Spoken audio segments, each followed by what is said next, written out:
Hello students, a good morning to all of you. कैसे हैं आप सभी? मस्त एकदम। स्वागत है आपका अपने channel Adminia where learning begins पे। तो थोड़ा सा रिमाइंड करते हैं बच्चों, लास्ट टाइम जो चैप्टर 9th क्लास 9th का force and laws of motion, उसका हमने दी एंड कर दिया था, समाप्त कर दिया था। तो आज हम पढ़ेंगे क्या, इसके जितने भी इन टेक्स्ट क्वेश्चन बनते हैं। ओके, तो पहले सभी का हालचाल पूछता हूं, कैसे हैं आप सभी? ठीक ठाक होंगे, होप। तो शुरुआत करते हैं विदाउट टाइम वेस्ट किए। क्वेश्चन नंबर फर्स्ट है, ये एनसीईआरटी पे पेज है जी 118। ओके, पहला इन टेक्स्ट क्वेश्चन में क्या पूछा है इसमें, which of the following has more inertia. इसमें कुछ पेयर दिए हैं ऑब्जेक्ट्स के, तो उनमें से किसका इनर्शिया ज्यादा है, उनमें से किसका इनर्शिया ज्यादा है, ये पूछा गया है। पहला क्या है, a rubber ball and a stone. देखिए बिल्कुल आसान सा क्वेश्चन है। पेयर क्या दिया है, एक रबर बॉल है, रबर बॉल एंड स्टोन। क्या है, एक स्टोन। सेम साइज है जी दोनों का, साइज क्या है, सेम साइज। सेम साइज की एक रबर बॉल है, एक स्टोन है। तो बताना क्या है, किसका इनर्शिया ज्यादा होगा। अब पढ़ा गया था, थोड़ा सा रिमाइंड करते हैं कि जिसका मास ज्यादा होगा उसी का इनर्शिया ज्यादा होगा जी। जिसका क्यों, इनडायरेक्टली हम बोल सकते हैं कि जो इनर्शिया है that is measure of mass. Okay, तो ऑब्वियस है रबर बॉल और स्टोन में स्टोन का मास ज्यादा है जी। Stone has large mass. किसका मास ज्यादा है जी, रबर बॉल और स्टोन में सेम साइज की है स्टोन का, तो किसका इनर्शिया ज्यादा होगा, स्टोन का इनर्शिया ज्यादा होगा जी। तो फर्स्ट का आंसर क्या आ जाएगा, स्टोन। किसका इनर्शिया ज्यादा होगा, स्टोन का। सेकंड पेयर देखते हैं क्या है। सेकंड पेयर में बोल रखा है बच्चों, ए बाइसिकल एंड ए ट्रेन। एक साइकिल है और एक ट्रेन है, ऑब्वियस है, साइकिल एंड ट्रेन। ट्रेन, तो किसका मास ज्यादा है, ऑब्वियस है ट्रेन का। तो ट्रेन का इनर्शिया ज्यादा होगा, ट्रेन का इनर्शिया ज्यादा होगा। किसका ज्यादा होगा बच्चों, ट्रेन का। और लास्ट है ए 5 रुपये कॉइन एंड 1 रुपये कॉइन। एक सिक्का 1 रुपये का है और एक सिक्का 5 रुपये का है। उसमें 2 कॉइन से जुड़े रहते हैं ना जी ऐसे। तो 5 वाला जो सिक्का हो भारी होता है एज कंपेयर टू 1 रुपये कॉइन, तो इसका मास ज्यादा। 5 रुपये कॉइन, इसका मास ज्यादा, तो इसका इनर्शिया भी ज्यादा। तो ये था आपका first in text question, very simple. इसमें ये बताना था कि गिवन पेयर्स जो ऑब्जेक्ट्स के दिए हैं हमें, इनमें से किसका इनर्शिया ज्यादा है, इनमें से किसका इनर्शिया ज्यादा है। तो रबर बॉल स्टोन, तो स्टोन का मास ज्यादा, स्टोन का इनर्शिया ज्यादा। ट्रेन और साइकिल में ट्रेन का मास ज्यादा, ट्रेन का इनर्शिया ज्यादा। 5 रुपये कॉइन 1 रुपये कॉइन, तो 5 रुपये कॉइन का मास ज्यादा, तो इनर्शिया इसका ज्यादा। ओके, चलते हैं अपने नेक्स्ट क्वेश्चन की तरफ। इसमें क्या बोला गया है, देखें ध्यान से। फुटबॉल का जिक्र किया गया है जी। फुटबॉल का फीफा वर्ल्ड कप बहुत फेमस है ना जी। तो उससे रिलेटेड क्वेश्चन है कि एक टीम का जो प्लेयर है फुटबॉल को किक करता है। तो क्वेश्चन समझे ध्यान से। तो उसने बोला है, ए football player kicks a football. एक फुटबॉल का प्लेयर है, वो किक करता है फुटबॉल को, ऐसे ऐसे किक मारी, ठीक है।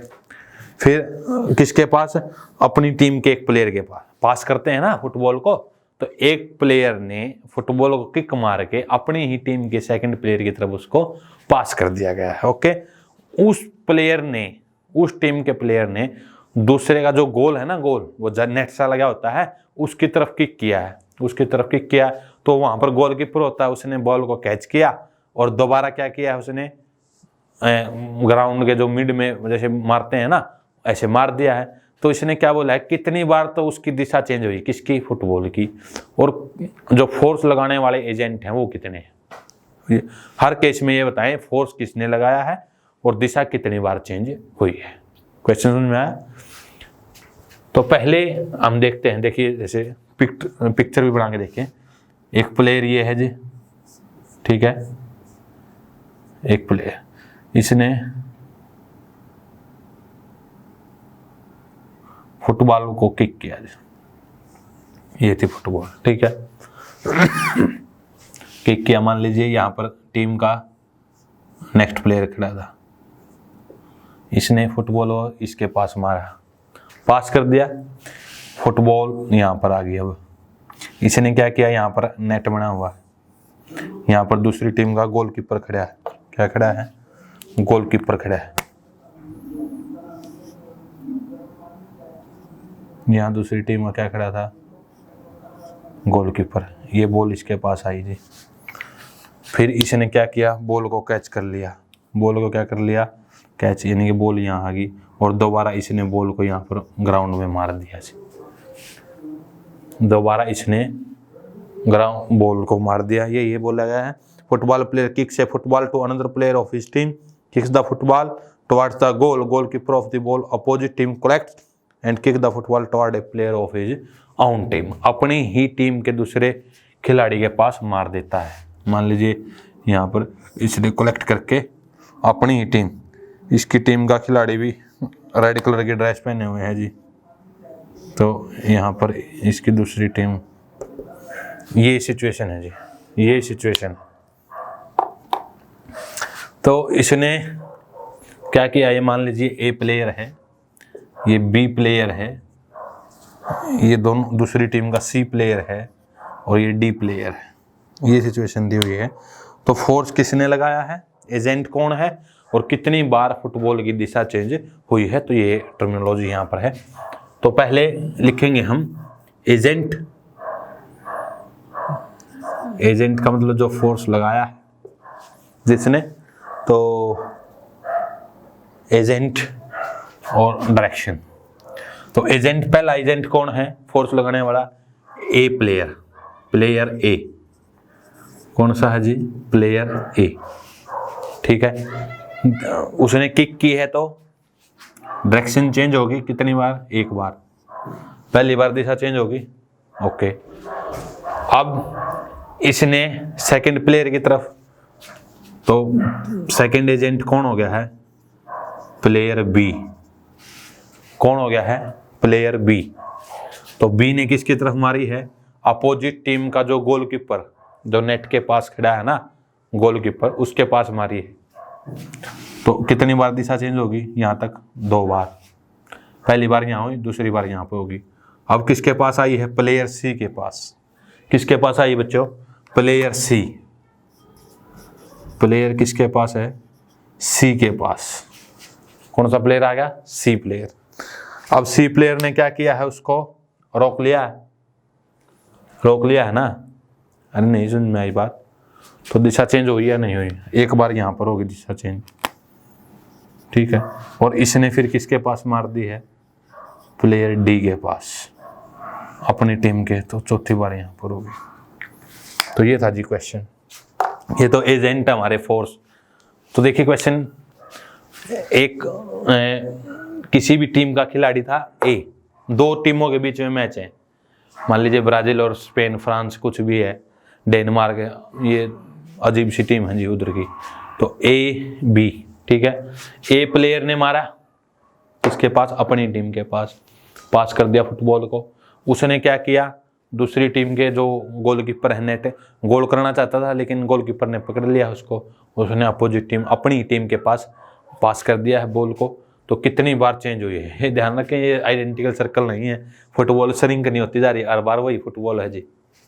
तो 4 बार तो दिशा चेंज हुई, कितनी बार डायरेक्शन चेंज हुई फुटबॉल की, 4 टाइम्स। कितने टाइम्स, 4 टाइम्स। और ये हैं हमारे एजेंट्स, जिन्होंने फोर्स लगाया है उसके ऊपर, जिन्होंने फोर्स लगाया है, तो ये एजेंट्स हैं। और इस प्रकार 4 बार दिशा चेंज हुई है। ये था जी क्वेश्चन नंबर आपका 2। नेक्स्ट क्वेश्चन,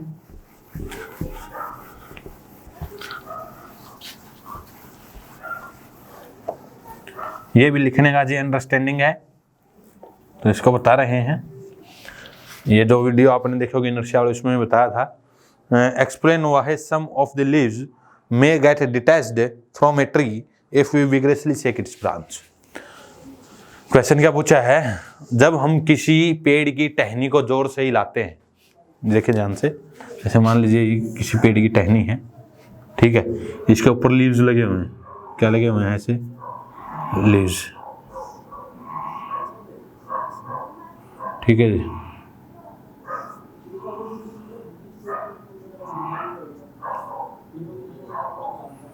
क्या है जी, ये लीव्स, ठीक है जी, जैसा भी बनेगा, ओके।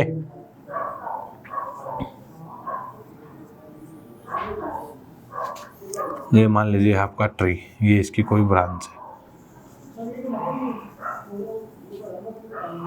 ठीक है, एक आगे लगा हुआ पत्ता,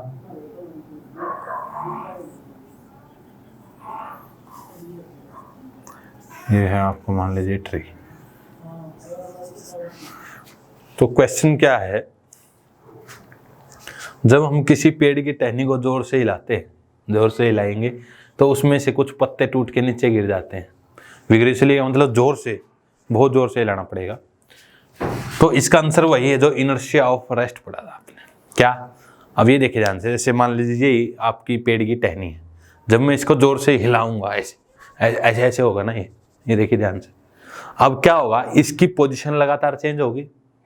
मैं टहनी को हिला रहा हूँ ओनली, ध्यान रखें, पोजीशन चेंज होगी। मान लीजिए ये यहाँ पर है, कहाँ पर गई, थोड़ी सी देर में यहाँ पर, लेकिन जो पत्ते हैं वो रेस्ट में ही रहना चाहते हैं, because of inertia of rest, because of inertia of rest, ध्यान दें, because of inertia of rest,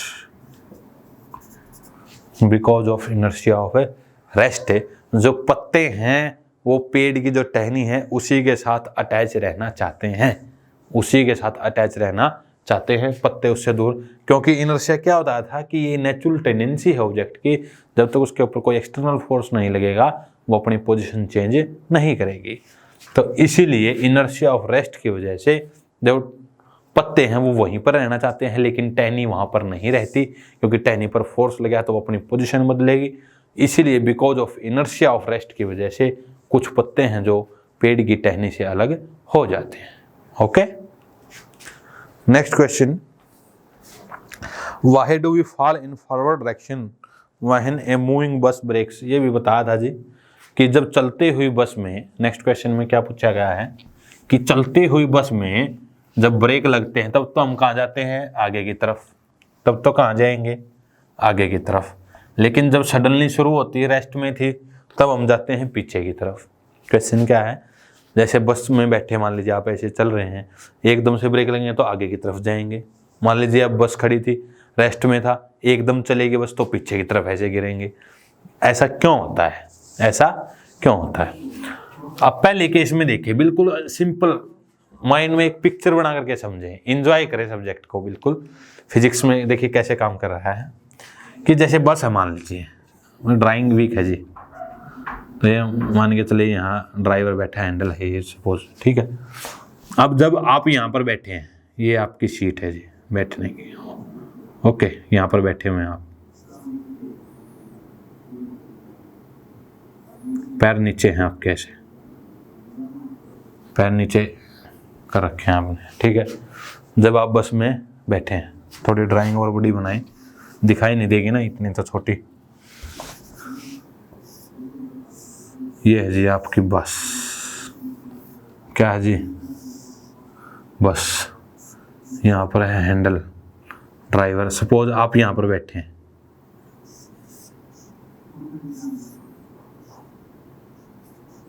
ऐसे बैठे हुए हैं आप, ठीक है, नीचे पैर किए हुए हैं आपने, ओके। तो क्या होता है, जब बस चल रही है, मान लीजिए इस डायरेक्शन में चल रही है बस, कितनी स्पीड से, 60 किलोमीटर पर आवर की स्पीड से, कितनी स्पीड से, 60 किलोमीटर पर आवर की स्पीड से बस चल रही है। बस चल रही है तो आपको भी, मतलब बाहर से जो देख रहे हैं आपको, उसको भी क्या लगेगा कि आप भी कितने की स्पीड से चल रहे हैं, 60 किलोमीटर पर आवर की स्पीड से चल रहे हैं। अब बस चल रही है, चल रही है, तो क्या हुआ, सडनली ब्रेक लग गए। अब सडनली ब्रेक लगने से जो हमारा लोअर पोर्शन है, ध्यान रखें, जो लोअर पोर्शन है, lower portion of the body, lower portion क्या है, lower portion of body is in contact with बस, इज इन कॉन्टैक्ट विद बस। मान लीजिए आप बस में ऐसे बैठे हुए हैं ना, तो जो लोअर पोर्शन है आपका वो बस के साथ कांटेक्ट में है। ओके, तो जैसे ही बस को ब्रेक लगेंगे लोअर पोर्शन क्या कहेगा, फौरन रेस्ट में आ जाओ जी, क्योंकि बस के ब्रेक लगते ही इसकी स्पीड 60 से कहाँ जाने की कोशिश करेगी, 0। ब्रेक लगाए किसी रोकने के लिए लगाए जाते हैं ना, तो जैसे ही बस में ब्रेक लगेंगे उसकी स्पीड 60 से क्या बन जाएगी, 0, थोड़ी दूर में बन जाएगी ना। तो लोअर पोर्शन तो ये कहेगा 0 स्पीड कीजिए, क्योंकि ये बस के साथ कांटेक्ट में है। Lower portion of the body says that comes to 0, लेकिन जो अपर पोर्शन है वो किसकी स्पीड से चलने की कोशिश करेगा, 60 की से। समझ में आ रही कुछ बात? वो तो ये कहेगा जिस स्पीड से बस शुरू में चल रही थी ना उसी स्पीड से चलते जाओ, क्योंकि वो कांटेक्ट में नहीं है ना बस के, लोअर पोर्शन कांटेक्ट में है। तो लोअर पोर्शन ये बोलेगा कि 0 की स्पीड आ जाइए जी, रुक जाइए आप, लेकिन अपर पोर्शन आगे जाने की, जो बस की स्पीड थी उसी स्पीड से आगे जाने की कोशिश करेगा।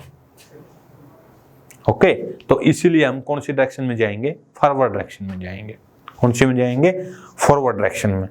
अब सेकंड केस में क्या है, बस रुकी हुई थी, बस क्या है, रुकी हुई है। मान लीजिए आप खड़े हैं, सपोज बस के अंदर खड़े थे आप, आपने कुछ नहीं पकड़ रखा है, हैंडल पैंडल, ठीक है जी।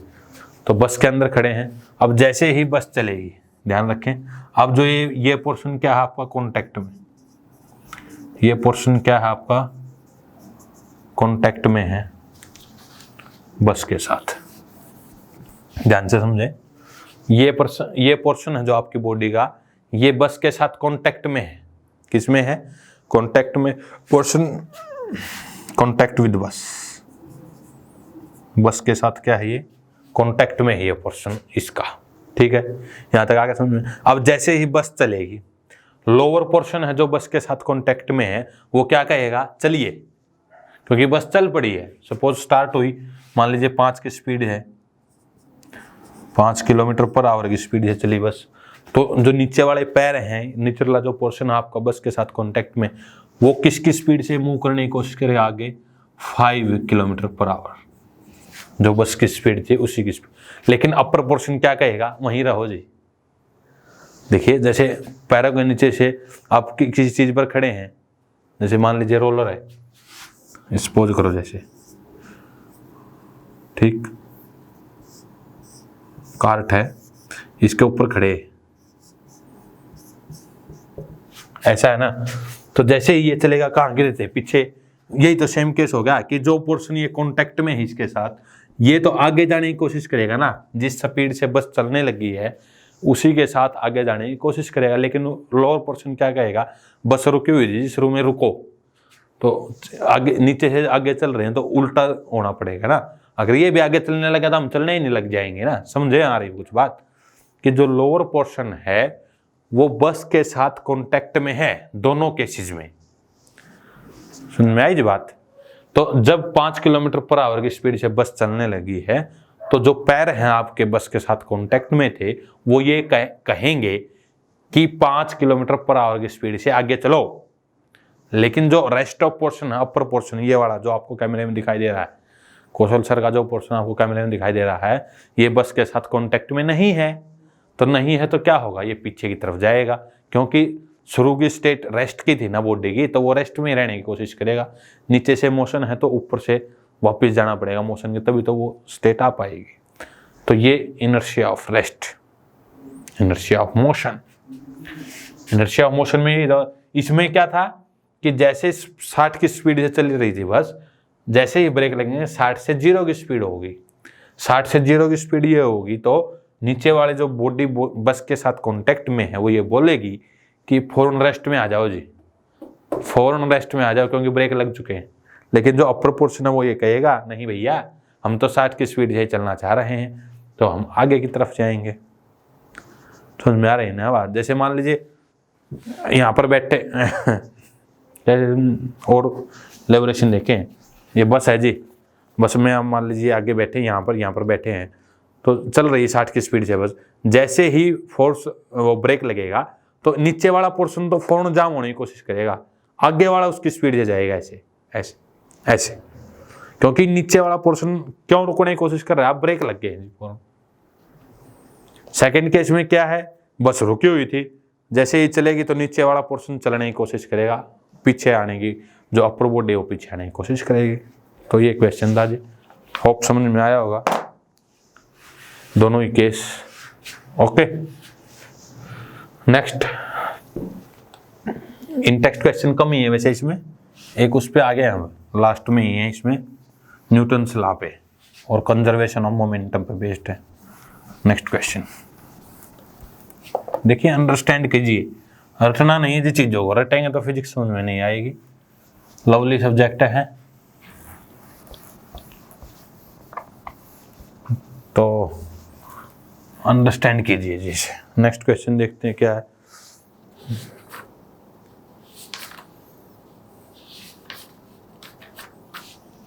नेक्स्ट क्वेश्चन है, ये है पेज नंबर 126 पे, 126 पेज पे है जी, पेज नंबर 126 पे है। If action is always equal to reaction, explain how a horse can pull a cart. Question क्या है देखें, कि जो न्यूटन का थर्ड लॉ है उसकी स्टेटमेंट क्या थी, एक्शन और रिएक्शन, एक्शन और रिएक्शन है वो इक्वल और अपोजिट होते हैं, लास्ट वीडियो में डिटेल में बताया आपको।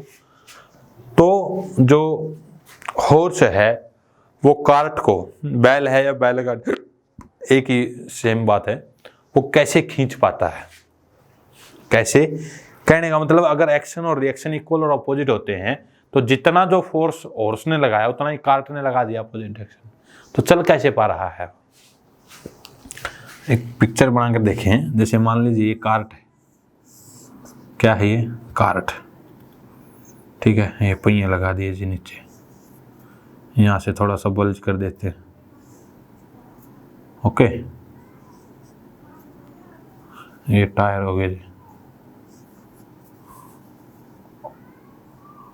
ये है आपका कार्ट।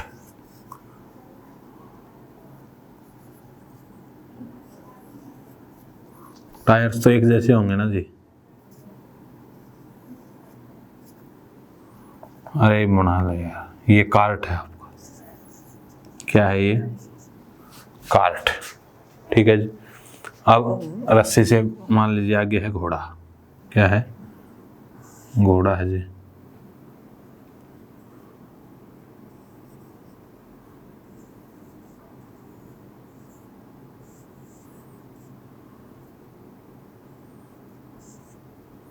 रफ है जी ड्राई, एक ही कान,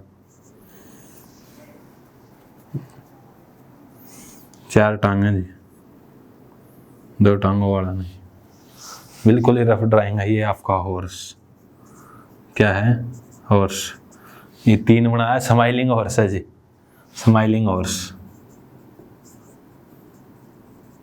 स्माइल कर रहा है ये, ठीक है। तो अब क्या बोल रहा है, जितना फोर्स हॉर्स ने लगाया है आगे, डायग्राम में देखें, थोड़ी सी रस्सी और बड़ी करनी थी, इतना ही फोर्स पीछे लगा हुआ है, तो कैसे जो हॉर्स है वो पुल कर पा रहा है कार्ट को, ये आपने बताना है।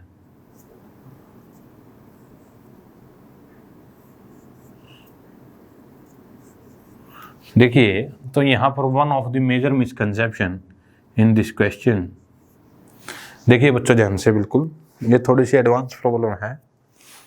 क्वेश्चन क्या पूछा है, न्यूटन के गति के तृतीय नियम के अनुसार एक्शन और रिएक्शन इक्वल और अपोजिट होते हैं, तो जो घोड़ा है वो गाड़ी को कैसे खींच सकता है। देखिए, सबसे पहले जो न्यूटन का थर्ड लॉ है उसमें एक्शन और रिएक्शन जो फोर्स होते हैं उसमें हम बात करते हैं कि the forces which are internally and externally connected to the system. यहां पर हमारा एक सिस्टम बन गया, कौन सा, हॉर्स कार्ट सिस्टम। क्या बन गया हमारा पूरा system? Horse cart system. Horse cart system क्या बन गया हमारा? Horse cart system. The force which are exerted by the horse to the cart and the force which is exerted by the cart on the horse are internal forces। देखिए दो type के forces यहाँ पर available हैं। कितने type के? दो type के। एक तो है इंटरनल फोर्स। कौन से फोर्स हैं यहाँ पर? Internal forces. कैसे? Internal forces. और सेकंड है कौन सा? External force. दो टाइप के फोर्स हैं यहाँ पर, इंटरनल फोर्सेस और एक्सटर्नल फोर्सेस। इंटरनल फोर्स हैं जो, वो कौन कौन से हैं इसके अंदर? The force of horse on the cart and force of cart on the horse. यानी कि घोड़े ने जो कार्ट पर लगाया है और कार्ट ने घोड़े पर लगाया है। ओके, अब इनका तो मान लीजिए हम कैंसिलेशन मान सकते हैं कि अकॉर्डिंग टू थर्ड लॉ जी जितना फोर्स ये है उतना ये, लेकिन यहाँ पर एक मेजर एक्सटर्नल फोर्स काम करता है, ये रोल प्ले करता है, जिसका नाम है फ्रिक्शनल फोर्स। एक्सटर्नल फोर्स कौन सा है यहाँ पर? Frictional force. ये ध्यान से समझे बिल्कुल बात। फ्रिक्शनल फोर्स है जिसको बोलते हैं घर्षण बल। कौन सा बोलते हैं? घर्षण बल। फ्रिक्शनल फोर्स, घर्षण बल जिसको बोलते हैं जी। वो कहां पर है? वो दो जगह है जी। कहां पर? रोड के यहाँ पर हॉर्स की जो लेग्स हैं और जो व्हील है यहाँ पर और यहाँ पर है क्या? Frictional force. क्या है? Frictional force. Frictional force. अब जो फ्रिक्शनल फोर्स है, घर्षण बल है, वो क्या करता है? एक पुश देता है फॉरवर्ड डायरेक्शन में। क्या देता है? Push in this direction. कि जैसे मान लीजिए गाड़ी चल रही है,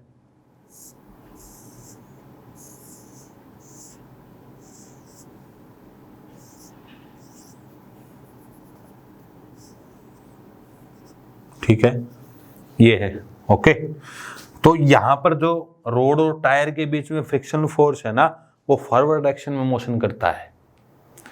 स्पेस होता है ना, स्पेस ऊपर आसमान में चले जाते हैं ब्रह्मांड, उसमें अंतरिक्ष में, वहां पर घोड़ा गाड़ी नहीं चल पाएगी क्योंकि वहां पर फ्रिक्शनल फोर्स नहीं है। फ्रिक्शनल फोर्स नहीं है वहां पर, घोड़ा हवा में पैर ऐसे मारता रहेगा, ऐसे मारता, आगे नहीं जा पाएगा। क्यों? क्योंकि वहां पर फ्रिक्शनल फोर्स नहीं है फॉरवर्ड मोशन के लिए जो नेसेसरी है। तो यहां पर इसके अपोजिट कोई फोर्स नहीं है जी। जो फ्रिक्शनल फोर्स है हॉर्स का और ये दोनों फॉरवर्ड डायरेक्शन में काम करेंगे। कुछ समझ में आ रही है बात? The frictional force between tyres and road and legs of horse and road push the whole system in forward direction. कौन सा? यही बात मेन है यहाँ पर। इसके कैंसिलेशन करने वाला तो कोई फोर्स है ही नहीं। जो यहाँ पर फोर्स फ्रिक्शन लग रहा है टायर्स के बीच में, ये है टायर, मान लीजिए इस डायरेक्शन, तो इसी डायरेक्शन में फ्रिक्शन फोर्स है जी। ये फॉरवर्ड डायरेक्शन में मूव करवाएगा। गाड़ी चलती, कोई भी व्हीकल चलता ना, वो फ्रिक्शनल फोर्स के पुश की वजह से ही चलता है। फ्रिक्शनल फोर्स के पुश की वजह से ही फॉरवर्ड डायरेक्शन में मूव करता है। तो इसीलिए जो हॉर्स और कार्ट प्रॉब्लम में भी due to the force exerted by the ground, और वो कौन सा फोर्स होगा? Frictional force. Due to the frictional force exerted by the ground on wheel and legs of the horse is responsible for the forward motion of the cart and horse problem. I hope understand? Clear? कि जो external force है ना, frictional force, वो जो गाड़ी और घोड़ा है उसकी आगे वाली जो मोशन हो रही है, आगे कैसे खींच रहा है, उसके लिए उत्तरदायी हैं, रिस्पॉन्सिबल हैं। तो ऐसे एक हॉर्स कार्ट को आगे खींच पाता है। ओके, नेक्स्ट क्वेश्चन सेकंड में, कि जो होस है ना, होस क्या जी? जो फायर ब्रिगेड वाला पाइप होता है, और जो सर्विस स्टेशन पर भी जाते हैं आप, तेज फुहारा देखा होगा ना आपने, वहाँ बहुत तेज प्रेशर से पानी आगे निकलता है, तो उसको होल्ड करना, हाथ में पकड़ के रखना डिफिकल्ट क्यों होता है? हम देखें थोड़ा सा। फायर ब्रिगेड वाला पाइप तो ब्रॉड होता है, तो उसने ये बोला है आगे बिल्कुल स्मॉल नोजल से पानी इजेक्ट होता है, स्मॉल नोजल ऐसे होगा ये, जैसे मान लीजिए पानी फ्लो कर रहा है यहाँ पर ऐसे,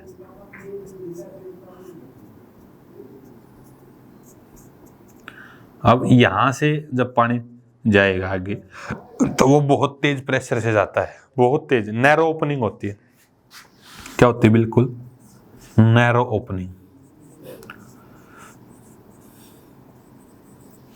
नैरो ओपनिंग होती है बिल्कुल।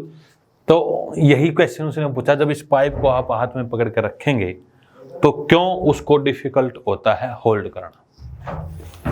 तो अब बात करते हैं कि जब पाइप में तेज वेलोसिटी से पानी जाता है, बहुत तेज स्पीड से जब पानी जाता है, there is large change in momentum take place. Large change in momentum क्या होता है? Large change in momentum. क्योंकि मान लीजिए कोई सोर्स है ना, टैंक से पानी आ रहा है, उसमें फायर ब्रिगेड में क्या टैंक में स्टोर होता है ना पानी, या सर्विस स्टेशन में ऊपर टंकी है वहां से आ रहा है, या किसी मान लीजिए कैनल या जो भी है, झील है, कोई जोड़ है, वहां से पानी, टैंक में पानी क्या है? रेस्ट में है, टैंक में पानी स्टोर है तो रेस्ट में रहता है ना। अब यहां से मान लीजिए ये टैंक था, रिजर्वायर था आपके पास, ये क्या था? Reservoir.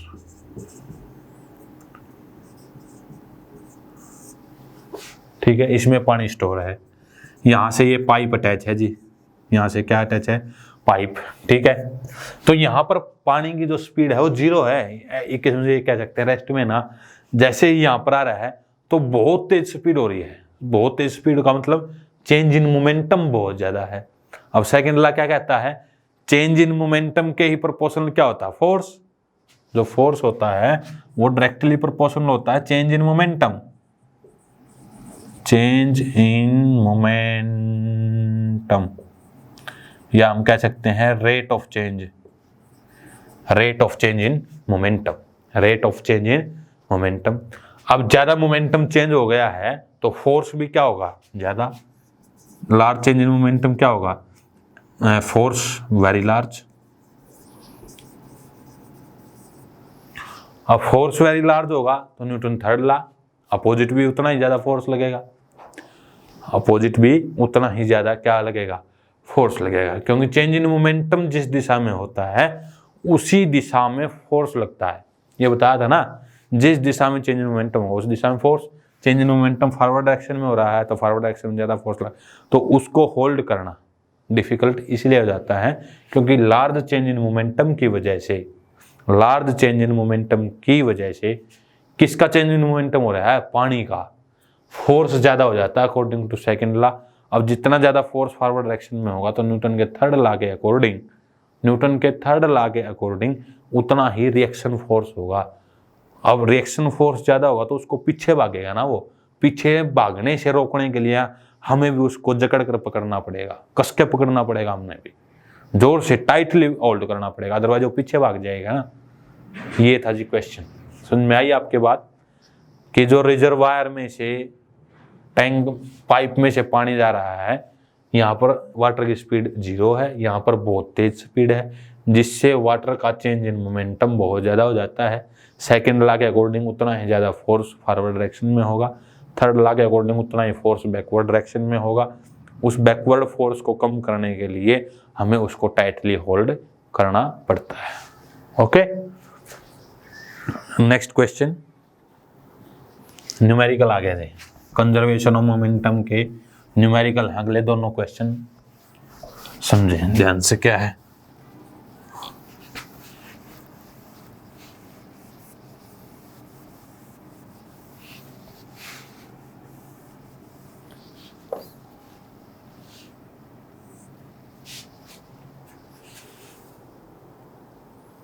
From a rifle of mass 4 kilogram, a bullet of mass 50 gram is fired with an initial velocity of 35 metre per second. एक राइफल है, अगेन वही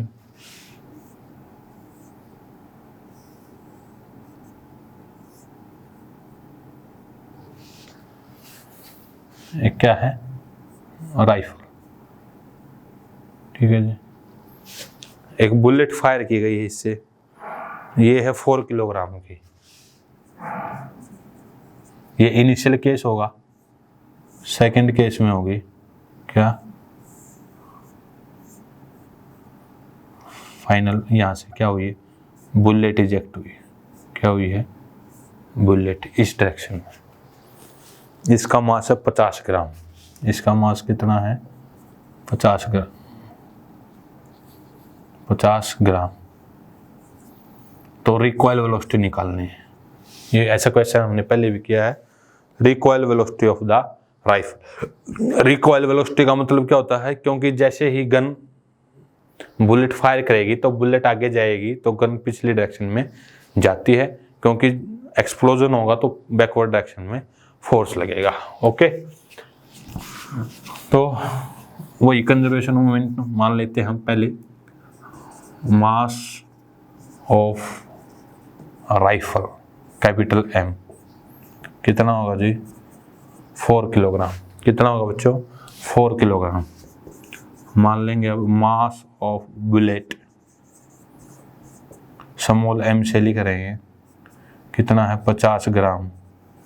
तो इसको किलोग्राम में बदलेंगे तो 0.05 क्या हो जाएगा, ये किलोग्राम, 0.05 किलोग्राम। यहाँ तक आया जिसमें 0.05 किलोग्राम मास हो गया इसका। अब इनिशियल स्पीड दोनों रेस्ट में है, तो initial speed, initial speed, bullet भी रेस्ट में है और गन भी रेस्ट में है, 0 हो जाएगी जी, दोनों ही क्या हो जाएगी, 0। इनिशियल स्पीड ऑफ बोथ, किस किस की, rifle as well as bullet is 0। क्या है जी, 0 है। ओके, तो इनिशियल मोमेंटम क्या हो जाएगा, 0। इनिशियल मोमेंटम क्या हो जाएगा सिस्टम का शुरू में, 0। ओके, तो यहां से उतारने के बाद लिखते हैं,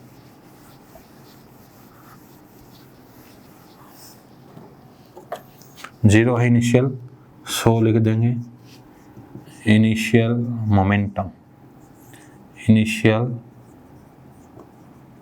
momentum that is pi initial, that is equal to 0, that is equal to 0. okay,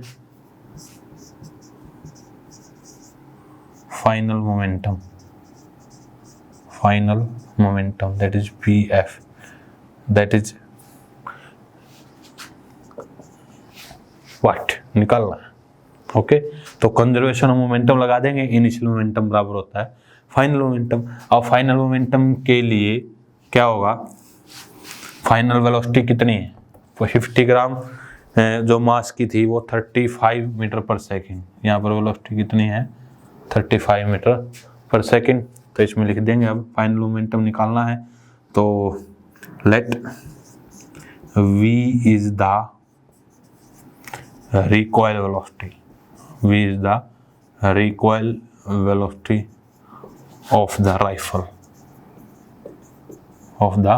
rifle की रिकॉइल वेलोसिटी क्या मान ली, v, तो pf क्या हो जाएगा, फाइनल मोमेंटम।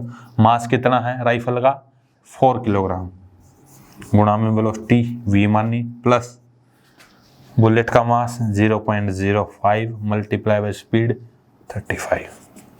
ये आ गया आपका फाइनल मोमेंटम। अगर समझ में आया, मास मोमेंटम क्या होता है, मास इनटू में वेलोसिटी, रिकॉइल वेलोसिटी इसकी इस साइड है v, क्या माननी है, v, तो लिख देंगे आगे from law of conservation of momentum. देखें ध्यान से, इसके बाद फ्रॉम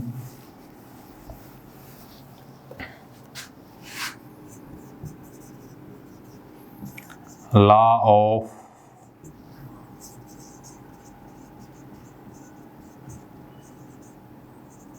conservation of momentum, जो फाइनल मोमेंटम है वो किसके बराबर हो जाएगा, इनिशियल मोमेंटम के। फाइनल मोमेंटम क्या आया था, 4v प्लस 0.05 मल्टीप्लाई बाय 35 और इनिशियल मोमेंटम क्या है बच्चों, 0। क्या है, 0। तो 4v प्लस गुणा करेंगे, 5 3 15, 5 3 25, 5 3 15 और 2 17, 2 के बाद 1.75 इज इक्वल टू 0। तो 4v क्या आ गया, -1.75। तो v आ जाएगा यहाँ से -1.75 अपॉन में 4। जो काटेंगे तो ये बनेगा 4 चौके 16, ये 15 हो गया, 4 3 12, 3 4 7 28, 2 4 15 20, इतने मीटर पर सेकंड आ जाएगी। जो नेगेटिव साइन है वो क्या दिखा रहा है कि जो गन है वो अपोजिट डायरेक्शन में, किसके अपोजिट डायरेक्शन, बुलेट के में रिकॉइल हुई। तो लिख देंगे हैंस गन, ऐसे लिख सकते हैं, गन रिकॉइल्स with a velocity कितना, 0.4375 metre per second. Recoil word का मतलब ही अपोजिट के लिए होता है, रिकॉइल वेलोसिटी हमेशा अपोजिट डायरेक्शन के लिए आती है। ये था जी आपका क्वेश्चन नंबर 3। ऐसे रिकॉइल वेलोसिटी निकाल सकते हैं by using law of conservation of momentum. Last in text question है जी, क्वेश्चन नंबर 4।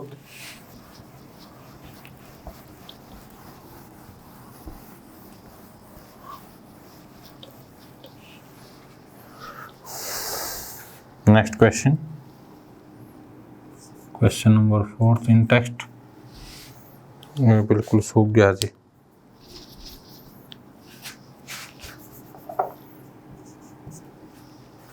इसमें क्या कहा हुआ है, 2 object of masses 100 gram and 200 gram are moving along the same line direction with velocity this and this, they collide and after collision first object। ये देखिए ध्यान से, 2 ऑब्जेक्ट दिए हुए हैं, सेम डायरेक्शन में मूव कर रहे हैं, सेम डायरेक्शन में मूव कर रहे हैं। ये ऑब्जेक्ट मान लीजिए A, ये ऑब्जेक्ट है B या 1 2 मान लो, ये ऑब्जेक्ट 1, ये ऑब्जेक्ट 2, ठीक है। कोलाइड कर गए जी, टकरा गए, और टकराने के बाद जो पहला ऑब्जेक्ट है इस मान लीजिए किसी भी दिशा में मूव करने लग गया है, सेकंड फाइनल वेलोसिटी। तो पहले जो मास दिया हुआ है इसका है 100 ग्राम, इसका है 200 ग्राम। जो स्पीड है मूव करने की, एक की है 2 मीटर पर सेकेंड, इसकी है 1 मीटर पर सेकेंड, ओके। और जो फर्स्ट ऑब्जेक्ट की फाइनल वेलोसिटी है वो है 1.67 मीटर पर सेकेंड, और ये v निकालनी है। क्वेश्चन समझ में आया। 2 ऑब्जेक्ट है मान लीजिए, एक पहला ऑब्जेक्ट एक दूसरा ऑब्जेक्ट, पहले का मास 100 ग्राम, दूसरे का 200 ग्राम। पहले किस स्पीड से मूव कर रहा है, 2 metre per second, 1 metre per second. दोनों कोलाइड कर गए हैं, टकरा गए हैं, और फाइनल वेलोसिटी के साथ मूव करने लगे हैं। इसकी फाइनल वेलोसिटी 1.67, दूसरे की आपने निकालनी है कितनी वेलोसिटी होगी। तो ये भी law of conservation of momentum. तो लिख देंगे इसमें मास ऑफ फर्स्ट ऑब्जेक्ट, मास कितना फर्स्ट ऑब्जेक्ट का, 100 ग्राम।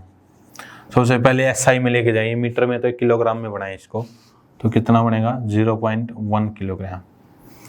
अब लिखेंगे, मान लीजिए ये मान लिया आपने m1, कितना मान लिया है m1, mass of second object, mass of second object ये कितना है m2, मान लीजिए 200 है तो ये कितना हो जाएगा 0.2 किलोग्राम हो गया, ठीक है। अब initial velocity of first object, initial velocity of first object की कितनी है, मान लीजिए u1, u से लिखते हैं, वो कितनी दे रखी है 2 मीटर पर सेकेंड। यहाँ तक समझ में आया। मास पहले ऑब्जेक्ट का 100 था, किलोग्राम में बदल लिया। 200 ग्राम था, इसको भी किलोग्राम में बदल लिया। इनिशियल वेलोसिटी पहले की है 2 मीटर पर सेकंड। अब सेकंड की देखते हैं। यहाँ तक आया जी समझ में।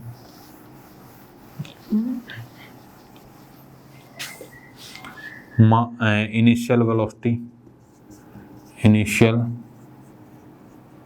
वेलोसिटी ऑफ सेकंड ऑब्जेक्ट, मान लेंगे u2 है, ये दे रखी है 1 मीटर पर सेकंड। कितनी दे रखी है? 1 मीटर पर सेकंड। ठीक, तो ये v2 मान लो इसको सपोज। अब लिख देंगे उसके बाद फाइनल वेलोसिटी क्या दे रखा है हमें, और final velocity of first object, final velocity of first object ये मान ली v1। फाइनल वेलोसिटी का v से लिखते हैं, पता आपको। इनिशियल वेलोसिटी को u से लिखते हैं, ठीक है। उसके बाद मान लेंगे let v2 is the final velocity. Final velocity कौन सी होती है? द वेलोसिटी आफ्टर कोलिजन, टकराने के बाद जिस वेलोसिटी से ऑब्जेक्ट मूव करेगा उसको बोलते हैं final velocity. Let v2 is the final velocity of second object. Second object की फाइनल वेलोसिटी क्या है? v2। क्या है? v2। ओके, तो law of conservation of momentum किससे निकलेगा? Law of conservation of momentum.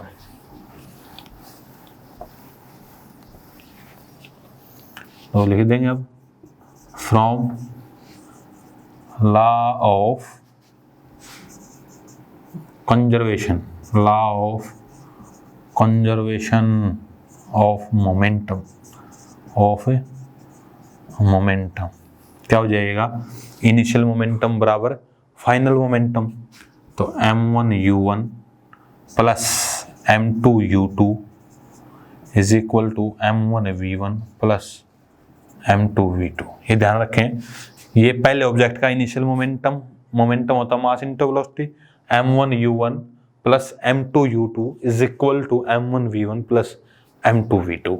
अब पहले का मास कितना? 0.1 किलोग्राम मल्टीप्लाई बाय वेलोसिटी कितनी है? 2 प्लस इसका मास 0.2 किलोग्राम, वेलोसिटी है 1 इज इक्वल टू मास 0.1 ही है, velocity final 1.67 plus mass 0.2, velocity माननी है इसकी v2। तो v2 यहाँ से निकल जाएगा।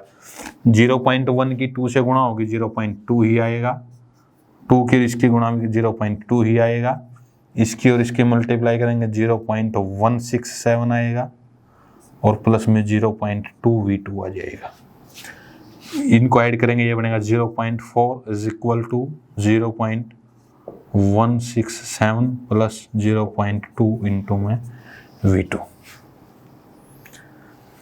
ओके, ये इधर आके सब्ट्रैक्ट हो गया है। ये क्या हो गया? इधर आके सब्ट्रैक्ट, तो यहाँ पर ये रह जाएगा 0.2 v2 is equal to 0.4 minus 0.167। अब इसको देखो कैसे घटाएंगे, 0.4 0.167 या ऐसे लिख लेंगे, ये 3 बचेगा, ये 3 बचेगा, ये 2 बचेगा, तो 0. यहाँ पर रह जाएगा 2v2 इज इक्वल टू 0.233, 0.233 बच गया। ओके बच्चे, तो v2 कितना आ जाएगा? डिवाइड कर देंगे 0.233 डिवाइड बाई 2, ये आ जाएगी final velocity of the object. क्या आ जाएगी? Final velocity of the object. तो v2 कितना आ जाएगा? दैट इज 0.1113 हो गया है, 12 और ये बचेगा 5 मीटर पर सेकेंड। तो 3 डेसिमल तक है उसमें भी, तो ये आपका फाइनल आंसर आ गया। तो लिख देंगे hence second object moves with velocity 0.1165 metre per second. ये था जी आपका फाइनल क्वेश्चन। क्या गिवन था? 2 ऑब्जेक्ट जिनका मासिस था 100 ग्राम, 200 ग्राम, इनिशियल वेलोसिटी 2 मीटर पर सेकंड, 1 मीटर पर सेकंड की स्पीड से चल रहे थे। टकराने के बाद एक की फाइनल स्पीड दी, दूसरे की निकालनी थी। पहले इनिशियल मोमेंटम निकाल लिया, m1u1 प्लस m2u2 बराबर रख दिया फाइनल मोमेंटम के, जो कौन सा ला है? Law of conservation of momentum. ये थे जी आपके चैप्टर 9 के सारे के सारे इन टेक्स्ट क्वेश्चन जो आपने इस वीडियो में पढ़े हैं। तो होप अच्छे से समझ में आए होंगे। बहुत ही इंपॉर्टेंट न्यूमेरिकल हैं। पहले ही बताया जा रहा है 9th की जो साइंस है बहुत इंपॉर्टेंट है, एनडी में भी आती है जी, और न्यूमेरिकल तो ये 11th में भी एज इट इज आएंगे। तो इनको अच्छे से करें, डेली का काम डेली करें। इसी के साथ goodbye, see you in next video with back exercise of chapter 9। तब तक के लिए टेक केयर, जय हिंद।